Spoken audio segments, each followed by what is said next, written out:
sumusunod ni Kristo karon ug hangtod sa kahangtod. Sa diyang si Kristo nagpakatao pinalit ang buong Maria. Siya may puyo uban kanato magampo kita karon nga unta mudayon sa nining maong panimalay ug manalangin kanila pinagi sa iyang presensya. Magpabilin unta siya kanunay uban kaninyo aron mulambo ang inyong gugma sa kusla ug mupay kaninyo diha sa inyong mga kasakit. Dinasig sa iyang mga pagtulunan ug mga panig-ingnan paningkamuti labaw sa tanan ug paglugna nini inyong panimalay isip puloy-anan sa gugma nga nagkailap sa kaayo sa Kristo ngadto sa tanang dapit. Tinutlo gikan sa Ebanghelyo sumala ni San Lucas himayaw ni Kao Ginoo. Bisan diin balaya ka bumabot unahan ninyo Panginoon ang panagdait manahan ninyo balaya.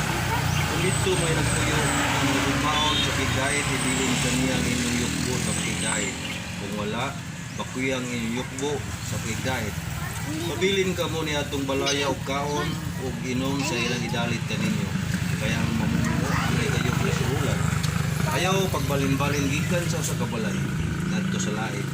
Kung moadto kamo sa usa ka lungsod, dawaton kamo nila, kaon sa idalit kaninyo. Ayuwa ang mga masakiton niadtong lungsura ug sultiha ang mga tao dito nga hapit na maabot kanila ang paghari sa Dios. Ang Ebanghelyo sa atong Ginoo dayon Kristo. Ang atong tubag bulahan sila nga mahadlokon sa Ginoo. Bulan sila nga madlokon sa Ginoo.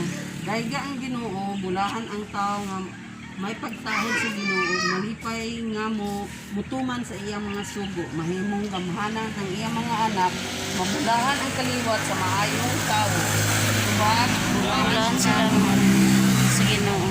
madato ang iyang pamilya ug maswagon sa iyang hangtod sa kahangturan ang kahayag mudanag sa kangit-ngit alang kanila nga mga maayo kanila nga maluluyon ug matarong. Tubag bulahan siya nga mahadlokon sa Ginoo.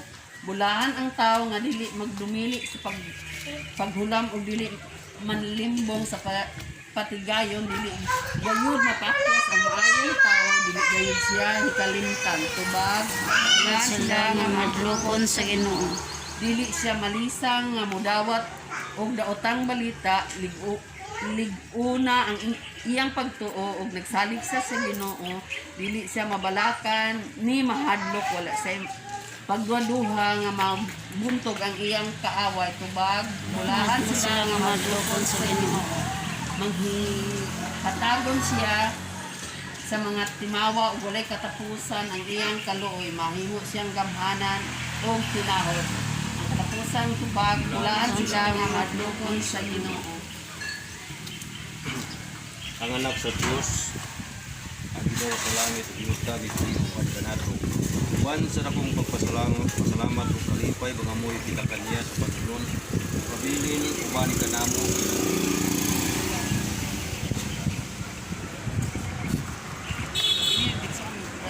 Ginoong Jesucristo pinaagi sa imong kinabuhi uban kang Maria ug Hesus. Imong gibalaan ang kinabuhi sa usa ka panimalay. Tuyo uban kanimo niining maong balay aron ikaw mahimong among duma. Thank you. Duaw ug kami mapasinungog kanimo sa among Pangulo mag-ampo kita. Pabilin ubad kanamo Ginoo. Diha kanimo ang matag puloy-anan mulambo ngadto sa pagkabalaang Asa na face mask? templo. Itugot nga ang tanang mupuyo niining balaya matukod nga hiniusa ngadto sa puloy-anan sa Ginoo diha sa Espiritu Santo mag-ampo kita. Pabilin uban kanamo Ginoo. Ituduan mo ang imong mga sumusunod sa pagtukod sa ilang balay diha sa bato. Itugot nga ang tanang sakop nining maong pamilya musalig sa imong mga pagtulunan ug layo sa tanang panagbingkil malagad kanimo sa tibuok nilang kasing-kasing mag-ampo kita. Pabilin uban Pabilin uban kanamo Ginoo.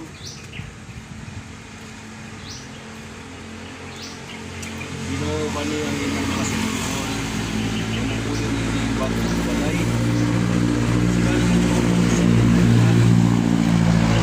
Panalip niyo sila sila sulod sa balay, uban ni sila sa ilang paglakaw o gabi-abiya sila sa ilaon niyang pagpauli. Ug unya sa katapusang panahon, dawata sila diha sa puloy-anan nga imong giandam alang kanila. Dito sa balay sa imong mahal ikaw, gapuyog gari hangtod sa kahanturan. Amen.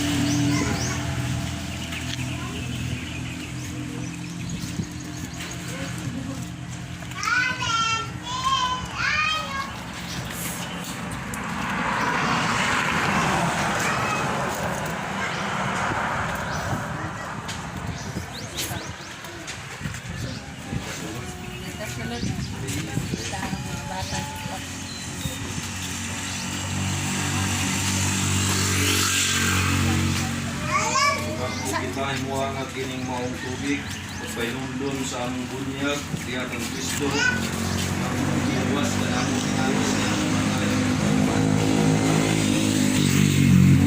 karon magampo kita, ako sa itong ama na ito dito, mga Kristo sa itong Manilobos. Ama na mo nakaslangit, pagkaikon mong ngalan, mabot ka na mong pilihan, matuman na yung pagbuot din sa yuta na yung sa langit. Ang kalaran namo sa matag-adlaw ihatag ka namo ang adlaw pasaylo kami sa mga masala.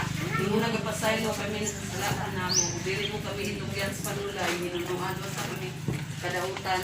Maya ka Maria, puno ka sa grasya ang Ginoong Diyos nga kanimo. Bulahan ikaw sa buhay, kanang bulahan sa mabunga sa tiyan mo si Jesus. Santa Maria, inang ka sa Diyos, igampo kaming magkasasala, karon ug sa oras among kamatayon. Maya Amen. samahan sa anak ug sa Espiritu Santo. Ayon sa sinugdan Kanitong naman Diyos nga mga kaon sa lang among ihalad ka rin mo. Mahong napanimalay na anak sa mga panalangin. Kapaulan sila ng may naon. Kung ilang panay. Kung may lamunta sila sa mga Espiritu o daw ng mga pagitabo.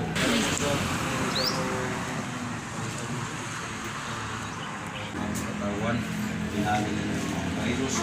Sunod ng ta na imo ko rin makalimutan. Pag-ini mo tutlo, kami tatsagat sa ginamulong pangayok niya ni Kristo Ginoo. Amen. Pinahag ng kalinaw ni Kristo mag-ari sulod sa atong kasing-kasing o kang iyang mga pulong. Magpabili nung ta dinhi kanato aron bisan unsa ang atong pagkabuhaton namin sa mga pulong. Buhat ato kinahalan sa Kristo nga atong Ginoo. Amen. Ato lang nahalad mo pagampo alang ining maong bagong imong pulianan alang sa tanan nga mogamit niini. Ug manalangin kanato ang Dios nga magahom sa katanan ang Amahan, ang Anak ug Espiritu Santo. Amen. Congratulations. Yeah. Uy, clap your hands.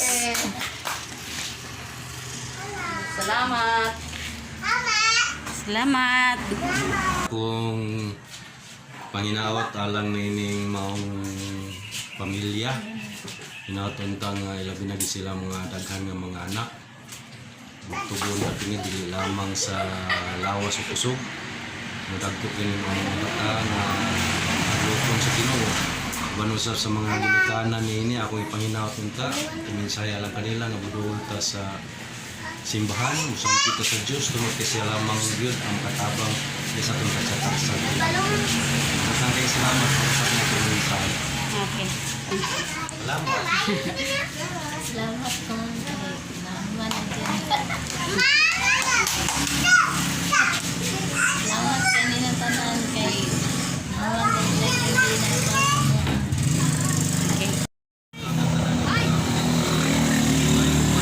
Plano na lang sa matagusa o mamahimong tagang instrumento alang sa kayuan kalikod sa mong panglawas. Dagan pa unta mga grasya, alam na gyud sa mga kamot nga naghagos pag-andam niini. Napunta nga sa makanunayon sila sa dawat ng panalangin sa grasya. Mga padayon ng ilang pagtabang silang sikataw o pagpaano. Ilang tanan ng mga gusto na. Una dagdag. kanang ali malayo gamay kay ang kuan social distancing ha kay mag-anan ta okay na Cox. Ma'am Arlene kanang blessing man asa tong isa ka bugas is Ako nag-iatag na yan. Oh, kuan po to katong gikan to sa ako ang anak sa iya hanggang tax. Uban to atong pulo ka kilo din. Na ay ginipahatod si Ma'am Merma kini kuan ni siya cash. Gikan ni siya ang anak nga doktor sa iya pong lahapong counselor Ryan on sa iyang parents po. Ginagmay lang gid ni pero babaon bitaw sa blessing then kuan mo ayo sa isa gastera. Kuan facility ba? Yung mga grocery items dayon isugod ko niya ganina papalit og yung brand ano kuan sa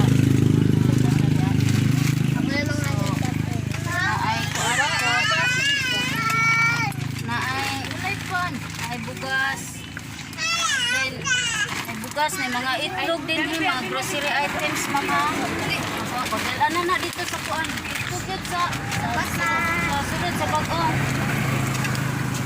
okay ayun napapuputuan paboy na si tita Gloves? Ano itong gloves? Itong gloves? Baka na mo kutsara dito. Di na ito gloves diri. Amon itong gloves.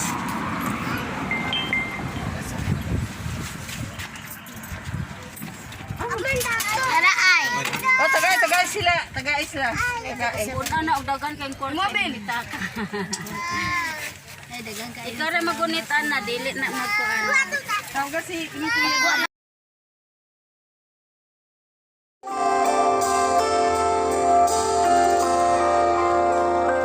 We give thanks with a great